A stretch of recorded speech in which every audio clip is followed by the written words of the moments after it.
साननाङा थाबाय जों दा आलाय सिलाय जाबाय गोदाव सोराव हिमन्त मामा जों ओंखाम मोनजायाखै जों सानथामसै जों लेखा फरायनो मोनासै जोंनि न'खौहाय फरेस्टफ्रा सिफायलांजोब्बाय उन्दुनोबो मोनाखै प्रमद सार जोंखौ अननानै हरदो फेरेंगा सार जोंखौ अननानै हरदो जों आलाय सिलाय जाबाय ओरैबायदि दुखुआ जों दं दा दायो आङो दंफैयो दाख्लै बावैसो एभेक्सन जानानै थांनाय हादानावहाय दा आङो फैबाय थानाय समावनो बेफोरबायदि लामायावहाय माखासे फरेस्ट डिपार्टमेन्टनिफ्राय बेबायदि सिमना होफैनाय नुदों दा बेयावहाय मा रोखोम सिमना होनाय जादों आङो सारमोनजों एसे रायज्लायनानै नोंथांमोननो भिडिअनि गेजेरजोंनो देखायलांगासिनो दङ नोंथांमोना भिडिअखौ नायलांबानो जाबाय दा रानिखाटा रेन्जनि रेन्जार सारबो दंफैयोमोन आं बिथांमोनजोंहाय एसे कन्टेन्ट लालायबाय थाला दा ओरैनो जास्ट सारमोनजों रायज्लायदों ओमफ्राय नैबे ओरैहाय जिसिबि बुरनायनि ओरैथिंजाय रिजार्भ फरेस्ट जाहैबाय ओमफ्राय ओरैहाय नै जिसिबि बुरनायनि ओरैहाय खोलाथिंजायहाय माने एफआरसि मोननाय आरोना दा सारा बेबायदि बुंदों आरो जेनेबा ओमफ्राय नै ओरैहाय थानाया गासैबो रिजार्भ फरेस्ट जाहैबाय थारमाने बेयावहाय न' लुनो मोना एबा हाग्रा सिफायनो मोना जाहैबाय आरोखि ओमफ्राय नै ओरैथिंजाय थानाया एफआरसि मोननाय आरो दा ओरै टटेलि सिमना होजोबनाय जासिगोन आरो नै बेबायदि जावबाय हाया बहुद मोजांखा नै हा मोदोमनो ओरैहाय सिमना होजोबनाय जासिगोन आरो दा नायदो नै बेबायदि गोथौ गोथौ ड्रेन जावनानै होनाय जासिगोन ओरैजोंना एफआरसि मोननाय जाहैबाय ओमफ्राय नै ओरैजोंना फरेस्ट जाहैबाय आरोखि दा फाइनालि आङो दाख्लै बावैसो जिथुनाखि एभेक्सन जानानै थांनाय हादानाव दंफैसै आङो सफैबाय आङो बेयाव माखासे थानाय रायजो राजाफोरजों आङो एसे दुखुलि सुखुलि रायज्लायनानै थांसिगोन आरो बेजों लोगोसे बेयावहाय ट्राइबेल संघनिफ्रायबो सफैदों सारमोन दा सारमोना मा बुङो आङो नोंथांमोननो भिडिअनि गेजेरजों खोनासंहोगोन नोंसोरो सरखारनिसिम मा खावलायहरनो गोसो जेनेबा जोंनि खावलायनाया जाहैबाय जोंनि बे भारतनाव जोंहाबो मोन्थाय दंखायो बे हाखौ मोननो थाखाय जोंहाबो मोन्थाय दङ दा जोङो बेयावनो थागोन जोंबो आसा खालामो सरखारनिसिम जोंबो आसा खालामो जाहाथे बे हाखौ जोंनो होयो गथ' गथाय लानानै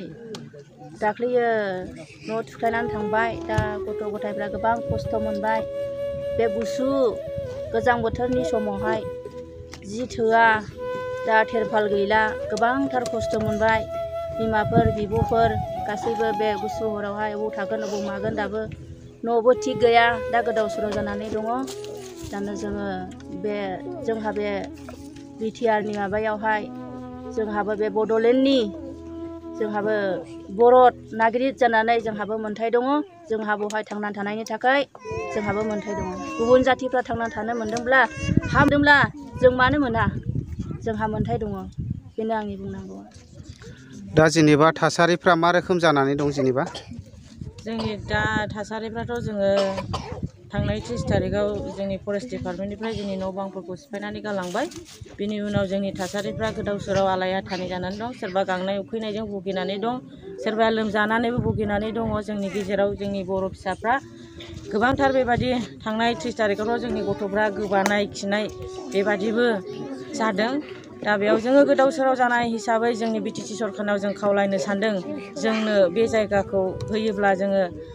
मोजां मोनगौमोन जोंनि बिटिसि सरखार फेरेंगा सार बिथांखौ जोङो खावलायदों बिथाङा जोंनो बे जायगाखौ होनांगौ जोङो ट्राइबेल हिसाबै जोङो डिमान्ड खालामो सारनाव जों बिथांखौ खावलायदों बिथाङा जोंनो बे हाखौ जेन' होयोब्ला जों बिथांनिनो जों फिसाफोर जानानै जों बिथांखौनो जों सापर्ट खालामगोन दा बिथाङा जोंनो बे हाखौ जोंनो होथारनांगोन आरो जाय एफआरसि कमिटियाव जायफ्रा हाबाखै बा सोजायाखै रेभिनिउआवहाय दा बेवहाय ड्रेन जावदों होननानै जोङो खोनादों आरो जोङो नुनो मोन्दों जिसिबि लाबोनानै ड्रेनखौहाय जावगासिनो दं बिथाङा बे ड्रेनखौबो जावालासे जे जोंनो आगुआव खोन्थाखानाय जे बे दंग'खौ जोंनो बर्डार हिसाबै बिथाङा जोंनि गावबुराफोरनो खोन्थादोंमोन दा बेबादिनो बिथाङा मावगोन जोंनिखौबो जेन रेभिनिउआवहाय सोफागोन आङो फेरेंगा सारनिसिम खावलायबाय आरो जोंनि बिटिआरनि बेबायदि जोंनि प्रमद सारनिसिमबो आङो खावलायदों बिथांनियावबो बिथाङा जोंनो बे बर'नि बिसाफोरनि गाबख्रावनायखौ अनखांनायजों जोंनो जे बे ओनसोलनि जेसेबां जोंनि बर' बिमा फिसाफोर गाबख्रावबाय जे बेबादि नासयजानायनि गेजेरजों एबा एभिक्सन खालामनायनि गेजेरजों दा नोंथांमोना मिथिहैबाय जानो हागौ नोंथांमोना नुबाय जानो हागौ दा जोंनि खावलायनायखौ नोंथांमोना खोनासंनांगोन जोंबो नोंसिनिनो बर' फिसा जोंबो नोंथांमोननि बर' बिमाफोर जानानै जोङो खावलायनो सानदों जोंनो बे रिजार्भ ओनसोलाव जोङो हाबनानै थानाय बे जायगाखौ नोंथाङा जोंनो होनांगोन जोङो बेखौ डिमान्ड खालामदों आरो जोङो सारनियाव खावलायदों नोंथाङा जोंखौ अननायनि गेजेरजों बेयावनो थानो थाखाय जोंनो सुजुग आरो सुबिदाखौ होगोन जोङो बेखौ फोथायदों आरो खावलायदों जोंनि जेसेबां दुखुथिया ना गरिब फिसाफोर गोबां दुखु खस्थ'नि गेजेरजों बेयाव फैदों दिनै मोनसे जायगानिल' नङा सा खोला सानजा सोनाब गोबां दुखुथिया बर' फिसाफ्रा जोंनिया गोदोनिफ्रायनो बेबादि गोदाव सोराव जाबोनाय जोङो मोनसे बर' हारि जोङो गेदेमा मुङाव जोङो गेदेमा बर' हारि होननानै जोंनि बर'आव मिथिगौ नाथाय जोंनि बर' हारिया दिनै गावस्रा गावस्रि गोबां दुखु खस्थ'नि गेजेरजों थैनानै दङ दिनै जोङो गोबां मानसिया दैजों हा खुरखा जानानै सोरबाया बेबादिनो बायदि रोखोम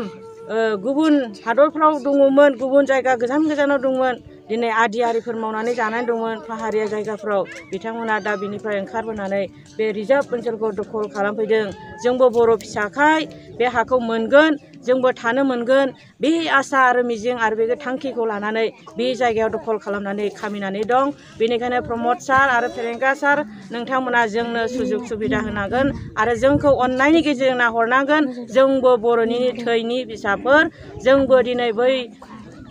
हान्जा सुरना एबा दावहानि थिलियाव जोंबो बारसोमनाय बिमाफोर गासैबो रायजो राजा जोंनि गेजेराव दुखु मोननाय बिमाफोरखौ नांगौ बादि सुबिदा रोखोम होनानै जोंखौ बेयावनो थानो होगोन होननानै आङो सारमोननिसिम खावलायनाय जाबाय दा आंनि दुखु गोनां बेबादि एबेक्सन खालामजानाय दुखु प्रकाशखौ आङो जोबथा दुखु मोनदों मानो होनोब्ला दिनै जोङो दुखुथिया दुखु गोनां बर' फिसाफोर जानानै जोङो जेरावखि थाङा जों गावबा गाव इसोरखौ जोंनि उनजों जोंनि सिगांजों जों लांफायो नाथाय बेयाव गोबां दुखु नांथाव जोङो बेयावहाय गोबां सुबुंफोरनि थाखाय भगबानाव नङाबा इसोरनाव जों आर'ज गाबोमोन नाथाय बेखौ दंस' खालामनायाव जों एसे दुखु मोननानै गोबां जों सारनिसिम जों सारखौ सोंखारि हरनाय जाबाय दा जोंनि सोंखारिनायखौ दुखु मोनालाबा नोंथाङा अननायजों आरो जोंखौ नायफिनो आरो जोंनो बेबायदि थानायनि राहाफोरखौ होयो जोंनि अन्थाव बाथाव जोंनि फिसाफ्रा दिनै आलायाथानि जोंहा दै अरनिबो जोंहा सुबिदा गैया बे जायगायाव 1 किल'मिटारनिबो बेसेबांबा एबा गोजान जों दै रोगानानै जायो जोंनि फिसायफ्रा फोथारनि खामानि मावनो ना बिसिफिनो दै रोगानानै लोंहोनो बेबादि अबस्था दिनै जोंनि बिमाफ्रा मुसि गैया दै अर गैयैनि थाखाय अब्ला सारमोना बेफोरखौ अनखांनायजों जोंनो सुबिदा खालामनानै होगोन दा आङो बेखौ खावलायदों सारनिसिम चिरां जिल्लानि रुनिकाटा रेन्जनि आन्डाराव थानाय जेनाखि जोंनि बे फरेस्ट रिजार्भआव जोंनि बर' ट्राइबेल मानसि बर' बिदा फंबायफोर बेहाय रायजो जादोंमोन बिथांमोनखौ दिनै सरकारा डिपार्टमेन्टनिफ्राय फरेस्ट डिपार्टमेन्टनिफ्राय जे एबेक्सन खालामदों बेखौ जों दिनै ट्राइबेल संघनिफ्राय नायनो बिथांमोननि दुखुनि बाहागो जानो थाखाय जों फैदों बेवहाय नायफैदों आरो ट्राइबेल संघआ बेनि थाखाय जोबोद दुखु मोनदों दिनै सरकारा फरेस्ट डिपार्टमेन्टआ बिथांमोनहा जेनाखि फरेस्ट रिजार्भ आयेनखौ दहाय होनानै दिनै बिथांमोनखौ एबेक्सन खालामनाय जाहैबाय दा न' बां सिलिंखार जाजोब्बाय जोंबो नंगौ फरेस्ट आयेनखौ जोंबो मानियो ट्राइबेल संघआ बिनि अमान्य खालायाखै जोंनो हाग्राखौ नांगौ आरो हाग्रा बंग्राया थाब्लासो हाग्रानि मै अमा जिब जुनारफ्रा मोजाङै थांनानै थानो हागोन आरो हाग्रानिफ्रायसो जों अक्सिजेन मोनोब्लासो जों मानब जाथियाबो जिब जिबियाबो मोजां थांना थानो हागोन जों बेखौ फोथायो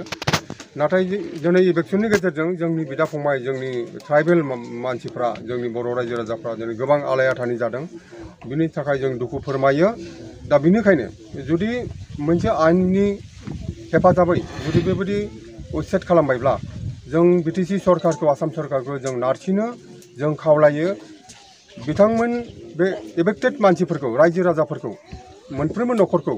जाहाथे मोजां रिहेबिलिटेसननि बेबस्थाखौ सरकारा लानांगौ जों बेखौ सरकारखौ जों नारसिनो आरो जों बिटिसि सरकारजों जों रायलायगोन बिथांमोनहा जेराव थायो बिथांमोनहा मोजां रैखाथि गोनाङै थानो मोननांगोन बिथांमोनहा सुरक्षित भाबै थानो मोननांगोन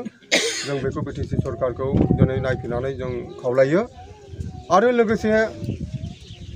जिथु आयेन दं सरकारहा आयेन मथे दिनै जोंनि बिदा फंबायफोरखौ जोंनि मानसिखौ दिनै एफेक्सन खालामनाय जाबाय दा बेबायदिनो जोङो ट्राइबेल संघआ जों मेम'रेन्डाम होखानाय दं जों डिमान्ड होखानाय दं बेबायदिनो जोंनि ट्राइबेल बेल एन्ड ब्लकआव जेसेबांनाखि इलिगेल एनक्रोचमेन्ट दं एनक्रोचारफोरखौ सरकारा इभेक्सन खालामनांगौ आरो जोंनिफ्राय डिमान्ड होनाय दं ट्राइबेल संघनिफ्राय जों सरकारा जों 24 सेप्टेम्बर थांनाय बोसोरनि 2022 24 सेप्टेम्बराव सेमिनारनि गेजेरजों क'क्राझार साइन्स कलेजाव जोंनि मानगोनां फरेस्ट EM रन्जित बसुमतारी सार बिथांनाव जों मेम'रेन्डाम होखादों आरो बेबायदि हिसाबै जोंनि बे ट्राइबेल बेलेन्स ब्लकफोरखौ बेखौ माने मोजां सार्भे खालामनांगौ जरिब खालामनानै बेवहाय जोंनि मानसिफोर जायनाखि बसति खालामनानै दं ट्राइबेल मानसिफोर जोंनि खिलन्जिया मानसिफोर भुमिपत्रफोर बेनि थाखाय पाट्टा होनांगौ आरो जाय नन बनाफाइड मानसिफोरा बाहाय आवग्रिनानै दं एनक्रोचारफोर बे एनक्रोचारफोरखौ उच्चेद खालामनांगौ बेखौ जों सरकारनाव दाबि दैखाङो आरो जोंनि दिनै बे होखारजानाय जोंनि बे उच्चेद खालामजानाय बिथांमोनहा मोनसे मोजां रैखाथि गोनां मोनसे रिहेबिलिटेसन होनांगौ सरकारा आरो बिनि मोजां बिथांमोननि जिउ खुंनायनि थानायनि राहा लामाखौ खालामनानै होनांगौ गुबुन आयदायाव दिनै बुंनांगौ होननानै आं साना बुंनो गोसो गैया दिनै बे दुखुथियाफोरनि जों दुखुनि बाहागो लाफैदों गतिके बिथांमोननि इयुननि थांना थानायनि बेबस्थाखौ सरकारा जाहाथे खालामना होयो बेनो जोंनि सरकारनि सेराव दाबि आरो जों BTC सरकारजों जों बेखौ मोजाङैनो रायज्लायगोन दा जोङो बेयाव सफैनायजों लोगोसे उन्दै गथ'फोरनो जोङो ओरैनो केक आरो बिस्कुट लानानै फैनाय जादों दा जों बेखौ राननानै होलांनो सानदों जोंथ' आरो गोबां होनो हाग्राबो नङा दा जों जिखिनि फैनायजों लोगोसे उन्दै गथ'फोरनो लादु लाबोफादों दा जों होलांनोसै बिथांमोनाबो नायफालांबानो जाबाय दा राननानै लाफैदो बिमाया हान्दो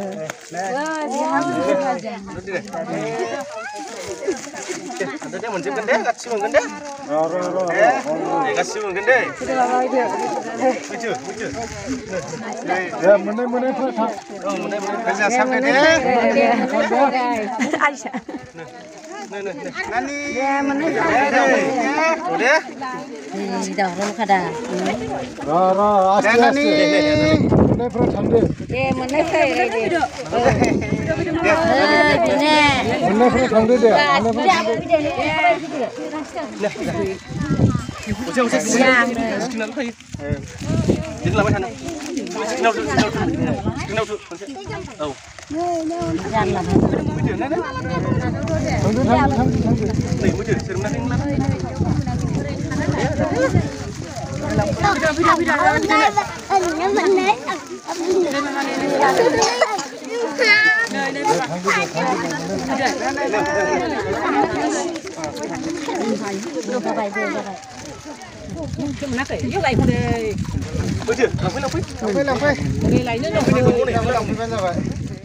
दा बेनो जादों जाहैबाय 2 नं खालबारि रमान काथलिक चार्चमोन दा बेखौबो सिफायनाय जाबाय नै बे गिर्जा न'मोन आरो नै बेफोरबायदि सिफायनानै गालांनाय जादों आरो दा नायदो नै नोंथांमोना गोबां ससियेल मिडियानि गेजेरजोंनो नुबाय जानांगौ थेवबो आङो दिनैनि बेलायाव नोंथांमोननो देखायबावनाय जाबाय दा बेफोरबायदि आरो नै दैफोरखौबो बेफोरबायदि जारखिनावसो लायनो गोनां जायो नै गावसोरसो मिथिसिगौ बेसे गोजानाव लायो दा न'फ्राथ' आरो बेनोसै बेयाव गंसे दंमोन बेखौबो सिफायजानाय जाबाय ओमफ्राय नै बेफोरबायदि बानायनानै थाथ'नाय जादों आरो दासान्दि दा बेबो गंसेमोन नै नङा बेबो सिफायजानाय जाबाय नै दा बेयावनि मानसिया नै बेफोरबायदि प्लास्टिकनि न' दांख्लोबनानै थानो गोनां जाथ'दों आरो नै दा आं सिङाव नायनि नै बेफोरबायदि बेयावनो सङो बेयावनो खावो बेयावनो जायो बेयावनो उन्दुयो आरो बेफोरबायदि अबस्था नै